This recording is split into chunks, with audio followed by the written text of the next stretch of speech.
Good morning, ladies and gentlemen, and welcome back to the 2017 Sedona International Film Festival. I'm Tanya June Moore, and we're live here at the Sedona Rouge. And I have seen this film, and it made my heart go pitter-patter. I could watch it over and over again. Introduce yourselves and introduce the film, please.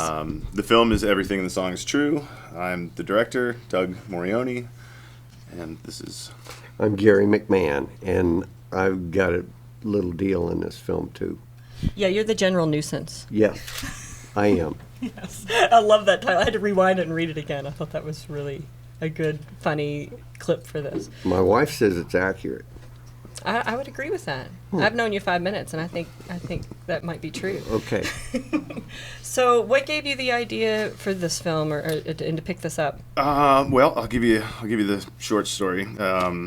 I was invited to a semi-legendary trail ride in northern New Mexico on a friend's ranch in Chama, New Mexico, and it's a lot of horseback riding by day up into the San Juan Mountains, fair amount of whiskey drinking, and then entertainment around the campfire and good food and stuff at night. It's like a 3-day trail ride, and on the second night, pretty late in the evening, Gary performed the poem that ends the film, A Cowboy Day, about 11 o'clock at night, and people were, tired and a little tipsy, and about 45 cowboys sitting around a campfire. And he had their attention for the entire, 7 minutes? Yeah. So I was impressed by two things. One, that the cowboys were, hanging on every word of this poem, and two, that he could actually remember a poem that's 7 minutes long, which was also impressive. Drunk. And then so the guy next to me, I said to the guy next to me, who I didn't know at the time, I said, somebody ought to make a movie about this guy. And he said, well, you do TV and film, why don't you do it? I said, well, I will. And I said, I said to him later, I said, well, someone told me that you do film as well. And I said, what's the last project you worked on? And he said The Hurt Locker. He was one of the producers. His name is Tony Mark. He was one of the producers on Catherine Bigelow's film, which won the Oscar that year. So then I felt like I really had to try to make the movie. So I put my money where my mouth was there. Yeah. So I started with Gary, got to know him, and then he introduced me to some of his other friends who were the other characters. And it's a really bittersweet look at what built America. And that still exists today, that I think a lot of people don't really know exist. I mean, it made me really jealous. Like, I'm going to go sit around the fire and let you guys play music. I love that.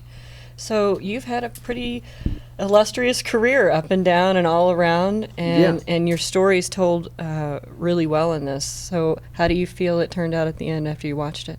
I loved it. It's got we didn't mean to put any kind of message in it. We weren't after that. I told Doug, I got these friends of mine, and we all have pretty good lives. You just film them as we go by. There's not going to be any of this, will they find the cows? We'll be back right after these messages. But the message really is, we concentrate way too much on what the government's doing. Actually, America does not work if we all don't get up in the morning and go to work. That's America. And that's what this film does. It just shows you a slice of the real America, the inner side of America, New Mexico, South Dakota, Utah, Nevada. Well, I think that there is a huge population in America that doesn't know that this still exists. Yeah. I mean, they're really living in a city, or they're living in a place where even that connection to one another doesn't exist. And I know I talked to you guys yesterday, and you talked about the Unwritten Cowboy Rule book and the things that you do to help one another. But it's really a community of people, and I feel like that is what really came across. How does it feel to grow in a community like this? It's wonderful. It's just so nurturing to find people that you really genuinely connect with, and who are really genuinely good at what they do. And if they're good at what they do and you're good at what you do, if they need something you do, you go help them, and vice versa. Right. And so there's a lot of help. There's a couple of little stories in the film about you. I love the the one about Gerald Ford. Oh, yeah. And if you could just, I mean, what was that like? Did you have any idea what was going on when all that was going down? No, I had no idea he was in the hotel even. And what happened was I was staying next to him in this room next to him. And so they had all these Memphis SWAT team members up on this floor. It was the 7th floor. And they're supposed to call up and clear the hallways before Gerald comes through. Mm-hmm. You know, not that anybody would want to kill him. He didn't do much. But anyway, I got off the elevators and I was just standing there jawing with the cops that were up there, and we were having a good time. And then the other elevator doors open, and here's these 2 Secret Service guys, and I was the only one not cleared on that floor. And they said, put him down, and all these so-called buddy cops of mine jumped right on top of me, you know, and I guess they saved Gerald from me. Did you write a poem about that experience that didn't make it into the film? Or? No, I didn't. Actually, Gerald Ford hired me to do his big banquet up at Vail, me and Charlie Daniels. So I didn't want to offend him. You know, offend him or anything. But now he's dead. I don't think he'll care. So now you can write a poem about this, and it's all good. Yeah, right. And how was it? You've been in the country music industry a long time. Yeah. And a lot of these names that were in this film, I knew. And you just mentioned Charlie Daniels. Right. Man, how was it being on stage with somebody like him? Well, he actually opened for me. He had I love it. He had a gig to go to, and so he said, "Gary, I'm going to go ahead and open the show, and then I got to get going." But what you don't know about Charlie is he was an old druggy hippie, and he quit all that, but it sort of drove him nuts. So he chews on mints all the time. So the microphone had one of those little foam deals on it, you know. And it was just covered with Charlie Daniels slobber, but it smelled good because he was always chewing on these mints, because if he doesn't, he'll go nuts. And so when I got up there, and here's Gerald Ford and Betty Ford sitting there in the audience looking up, you know, and stuff. And so I just had to go ahead and sing and just kind of snort some of Charlie Daniels slobber while I was doing it. It's just one of those deals. Was it hard for you as a director to decide like what stories to leave in and what? Yeah, I think the first cut of the film, which I loved, was 138 minutes long. It was too long, obviously, and I think it comes into just about 80 now. But there's a lot of great stuff on the cutting room floor, you know, that I would have loved to have kept in the film. And I feel like, you know, the extra scenes or the deleted scenes will be almost as long as the film itself, if and when we get it distributed. You know? I hope that you do that, because I'd love to see these cuttings. We've got some of them on our Facebook page. I've been posting those. Some good. We have a blooper reel up there. It's pretty funny, and some some of the poems that Gary does are some of his best. We couldn't put them all in the film. They're up there too. And some are pretty funny. And pretty he was there for all. I mean, he was desperate, you know, for a job or something. I don't know. So he had lots of time on his hands or something. Either that or they fired you. You never know. Let me know. I was taking a break from reality television in New York. Right. Well, this is much more fun, I think. It was much more fun. He was there for whatever went down, wherever it went down. And so he got all these wonderful these quirky little things that make your day, these quirky little twists of thought. And when you put horses and ropes and characters like Brice Chapman in it too, there's all these quirky things that he caught, and they're all on the cutting room floor. It's almost another movie. I think I shot just about 1,900 hours of footage, which is a lot. It's too much, but rather have too much than too little. And one of the things I really wanted to get, just a funny part about the filming process was I was always looking to get a horse wreck. You know, I had a GoPro mounted on my head or on my chest, and I was, you know, every time we went riding, either on the trail rides or at the different ranches, somebody always gave me, I never had the same horse twice, you know, and I knew how to ride a horse, but I got much better by the time we finished. But I had to, because I'd show up at the ranch and somebody would be like, all right, well, here's beer can, or you ride Mohawk, you know, and I'm like, oh. And so I was always on a horse that didn't like me.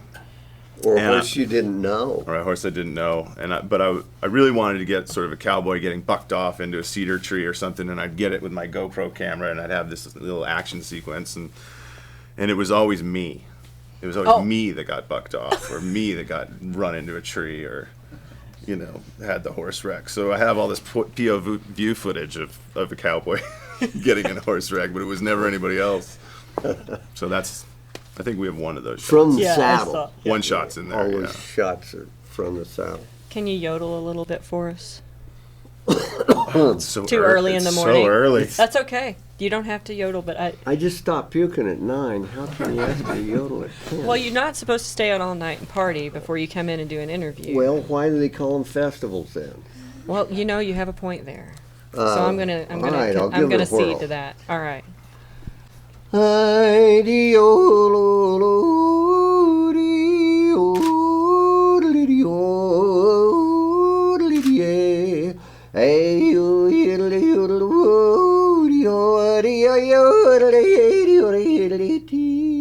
But wait, there's more. I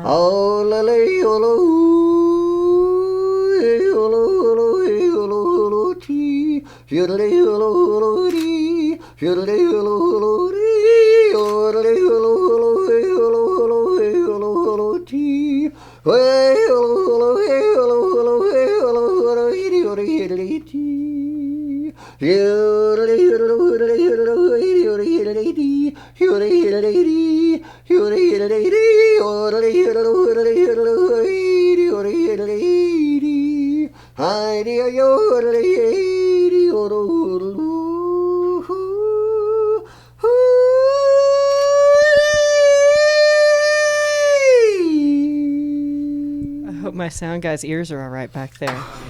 Thank you for the morning serenade. I really appreciate it. You owe me one. That was good. You owe me one. I thought your voice All was right, going to break. so I do want to Never. trade out. We do have some other people that need to come in the seats, so I'd like to get Brice up here. Okay, yeah, we'll get Brice in here, the trick roper. And I'm going to have some of this wonderful water. Okay. Isn't So that the best water? Are him and his daughter both coming in, or you're staying? Yeah, if they can both. Oh, I'll stay. Yeah, I'll bring Brice and You talk about water now. and then I'll hop up and Grace can come in and you can just have a quick word with her too. Okay. And welcome Brice Chapman, ladies and gentlemen. This is if you haven't seen the movie, he's the trick roper, and he's got quite a story. Well, great. No, we'll do Brice first, and then Grace can take my great. seat. All right, all right. Long drive from Lubbock for you. 670 miles. Cowboys don't fly, ladies and gentlemen, they drive. Welcome. And introduce yourself and what you do, and tell us a little bit about your specialty.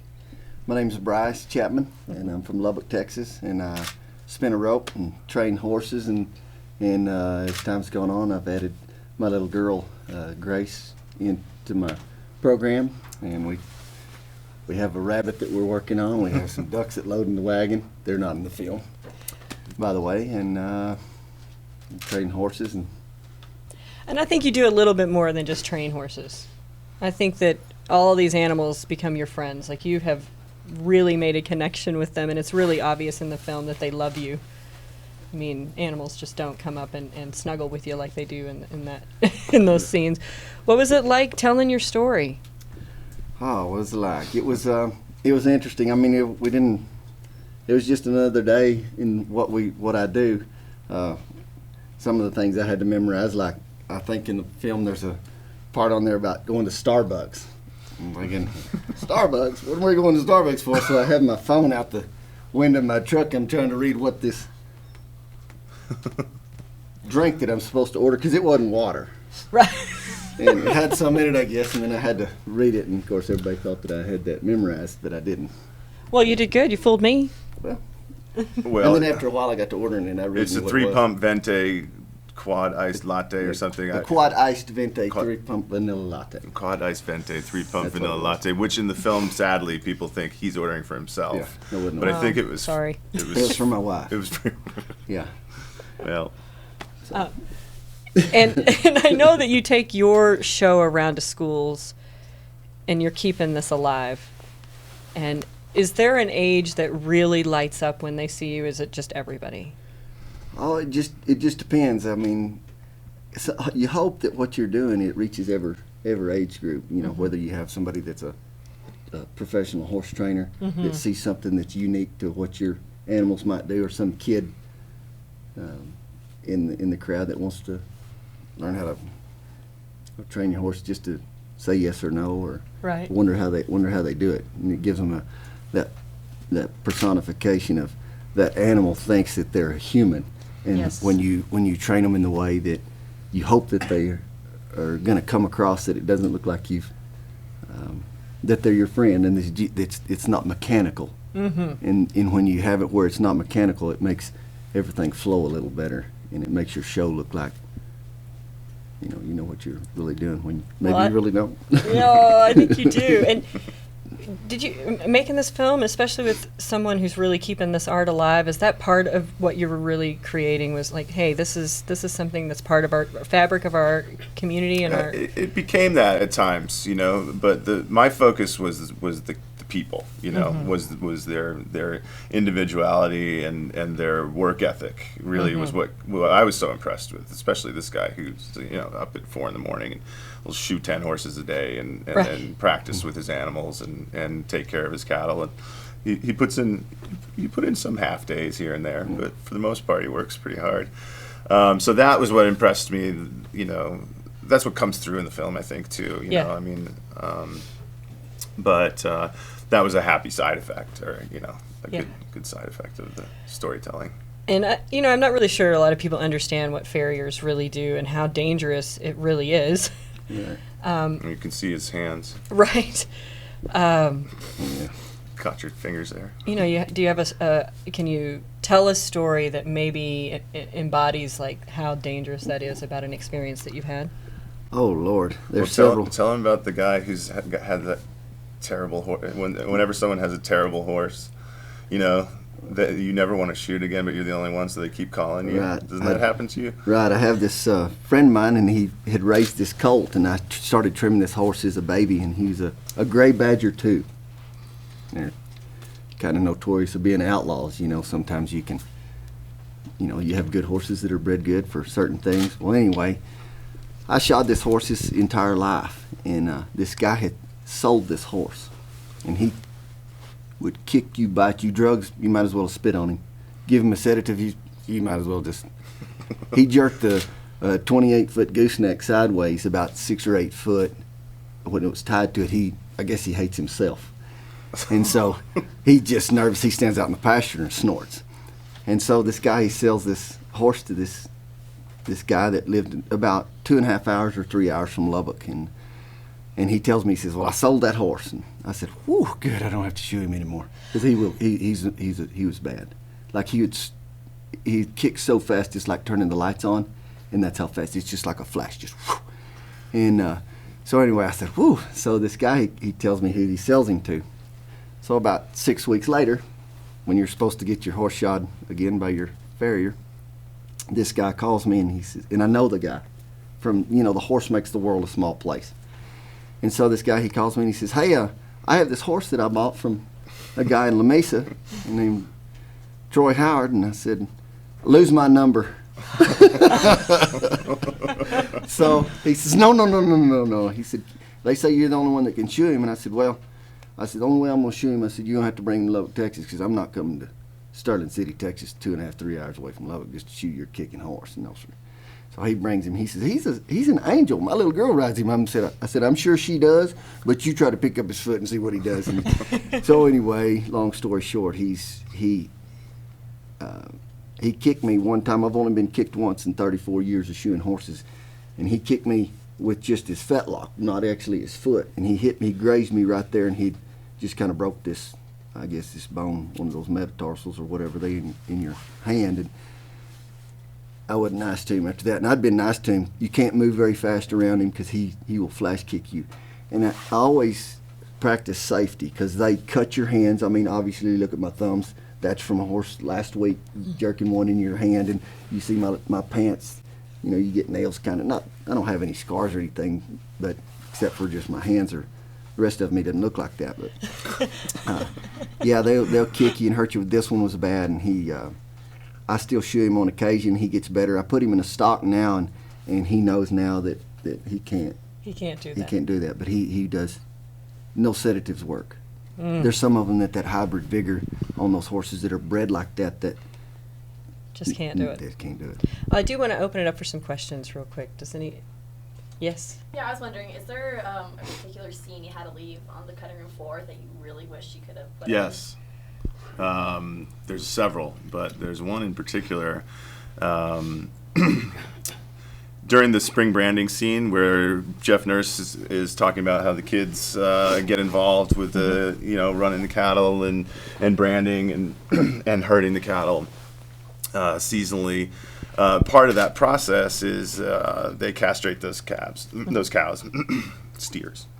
And we had a whole sequence of that process where the cow's castrated, and then the Rocky Mountain oysters are put into, they have a hot iron that they use to brand these cows. And in that hot iron, Jeff Nurse had welded a little frying area. So he would put some cooking oil in there, a little salt and pepper and some hot sauce, and just fry these things up. And it's sort of like a Old West energy bar, I guess. But there's this great scene where they cook them up all day while they're doing this, and they're just popping them like, jalapeno poppers or something. And I didn't try them. I should have probably. But there's this great scene where Jeff Nurse holds up one of them to his wife like this in slow motion. And then I cut to one of the kids who had never had them before, one of these little cowboy kids, and he's staring at it he's got a bottle of hot sauce in this hand, and he's got one in his hand. He's like, and we had some great music under it. And it was a great scene. I was a little nervous about, the metropolitan audience freaking out by that, or PETA coming after us or something. I was, and it wasn't vital to the story. So we cut it out, and then recently I put it on Facebook as a lost scene, and I think it was viewed over 20,000 times in 2 days. So we might have to put it back in. In the future. Yeah. And people don't know what they don't know. I mean, they don't understand that that's part of the deal. And there was another scene that Jeff told a story about. He was giving some kind of a lecture on cowboy etiquette, and also, the rules of riding horses and what you need to know. Like if their ears go back, if their ears are pinned, they're angry, and you can try and, there's all these little signs you look for. If they're stomping in a stream, they're about to lie down. And he told a story about crossing these cows across the Canadian River, the Red River, the same. And the water was really moving, and they had all these cows, and they put the cows into the river upstream, and they get washed down, and they make it across. And you go in on your horse, and you slide off the back of the horse, and you grab the tail, and the horse pulls you across. That's how you get across the river on a horse. Well, I had a bright idea that we would try and reenact that in Chama, New Mexico. So I got Brice to come up there with his horse, and we had it all set up, and it was a pond. It wasn't a river, but it was a pretty big pond. And so Brice walks the horse, Peanut, his other horse, walks the horse into the pond, slides off the back. The horse swims about halfway out into the lake, and then just starts swimming in circles. And Brice, I didn't plan that very well because you didn't have any flotation. The horse didn't have any flotation.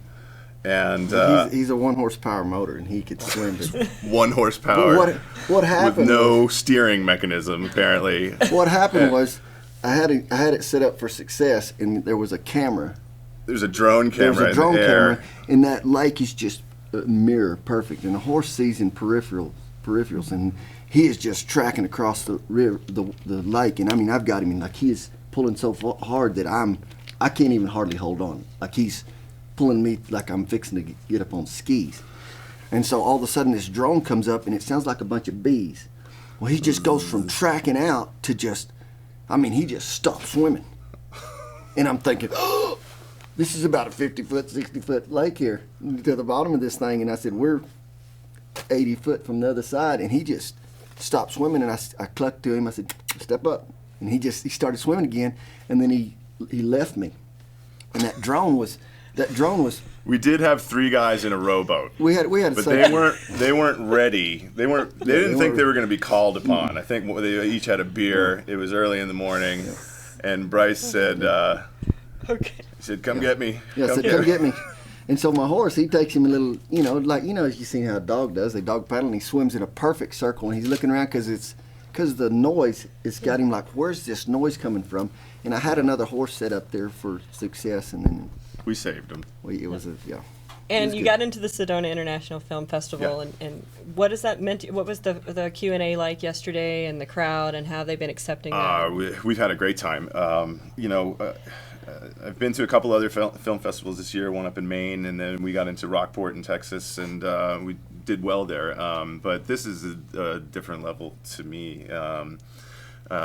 Filmmakers seem to be really well taken care of. The Q&A was really fun. Our show sold out, which was great. People had good questions and seemed to react, to the film in all the right moments. But I know that Gary and Jeff and I have had a really positive experience here. Wonderful. For sure. And where can people keep up with this film, or is there a website? There's a website, everythinginthesongistrue.com, and then you can get to our Facebook page there as well, and that's pretty much how we're getting the word out. Well, I think it's a wonderful film. I would love for everybody, especially the people in the big cities, to see it, to see what the reality is with cowboys, and we just really appreciate you being here and giving us this slice of life. I really appreciate it. Well, thanks for having us. Stay tuned, ladies and gentlemen. We have more interviews after these messages.